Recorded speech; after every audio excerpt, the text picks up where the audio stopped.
பன்னாட்டு விசாரணை வேண்டுமென்றதுதான் எங்களோட மக்களின் கோரிக்கை.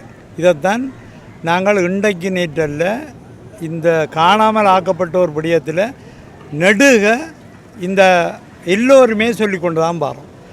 காணாமல் ஆக்கப்பட்டவர்களின் உறவுகள் மட்டுமல்ல, எல்லோருமே சொல்லி கொண்டு தான் பாரோம். புதைகுழிகள் எங்களுக்கு சாட்சியாக இருக்கின்றன. என்னை பொறுத்தவரையில் சாட்சின்றது இந்த புதைகுழிகளில் இருந்து எடுக்கப்படுகின்ற எலும்புக்கூட்டு தொகுதிகள் சாட்சியாக இருக்கின்றன. இந்த புதைகுழிகளில் இருந்து எடுக்கப்படுகின்றவை எங்களுடைய இன அழிப்புக்கு சாட்சி. அதை யாரும் மறக்க முடியாது, யாருமே மறக்க முடியாது. கொக்கு தொடுவாய் புதைகுழி மட்டுமல்ல, ஒவ்வொரு மாவட்டத்திலும், முல்லைத்தீவு மாவட்டம் மட்டுமல்ல, ஒவ்வொரு மாவட்டத்திலும் புதைகுழிக்கான சான்றுகள் ஏற்கனவே இருக்கின்றன. அந்த வகையில் செம்மணி இன்றைக்கு செம்மணியை அகல அகல அகல அகல அங்கே இருந்து எங்களுடையவர்களின் உடலங்கள் இங்கே வெளிப்பட்டு கொண்டிருக்கின்றன. இதுக்கு பிறகு என்ன உங்களுக்கு நீதியை சர்வதேசம் தர வேண்டும் என்றுதான் எங்களுடைய மக்கள் கேட்கின்றார்கள்.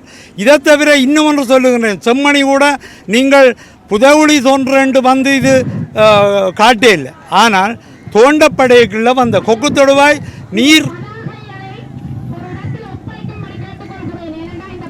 கொக்கு தொடுவாயில் நீர்வளங்கள் பிரிவு தோண்டேக்குள்ள தான் வெளிப்பட்டது. இதே மாதிரி தான் நான் ஏற்கனவே பாராளுமன்றத்திலும் சரி மற்ற இடங்களிலும் சரி சொல்லியிருக்கிறேன்.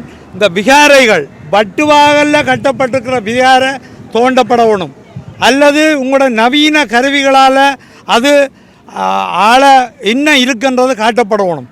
வட்டுவாகலில் கேப்பாப்பிலவில் இறுதியாக சரணடைந்த அந்த போராளிகள், இறுதியாக சரணடைந்த மக்கள், போராளிகள் மட்டுமல்ல மக்களையும் பிடிச்சதான் இராணுவம். அந்த இடத்துல கொண்டு போய் வட்டுவாகலின்ற இக்கரை என்று சொல்லக்கூடிய கன்னிய கோயிலுக்கு அருகால இருக்கிற பாதையில் கடற்கரை நோக்கி போனதுக்கு கொண்டு போன பஸ்ஸுகளில் கொண்டு போன அந்த ஆக்களை திருப்பி கொண்டே இல்லை.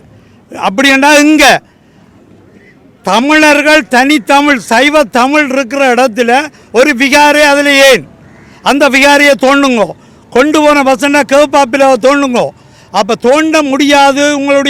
நீங்கள் எங்களுக்கு பேக்காட்டுறீங்களா? எங்களை ஏமாற்ற பார்க்குறீங்களா?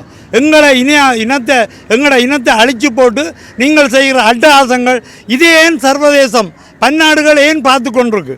சரியான பன்னாடுகளாக இருந்தால், சரியான பன்னாடுகளாக நீதியை எங்களோட மக்களுக்கு வழங்குகிற நோக்கம் உங்களுடைய நெஞ்சில் மனதில் ஈரமாக இருந்தால் நிச்சயமாக பன்னாட்டு பொறைமுறை தான் எங்களுக்கு வேணும்.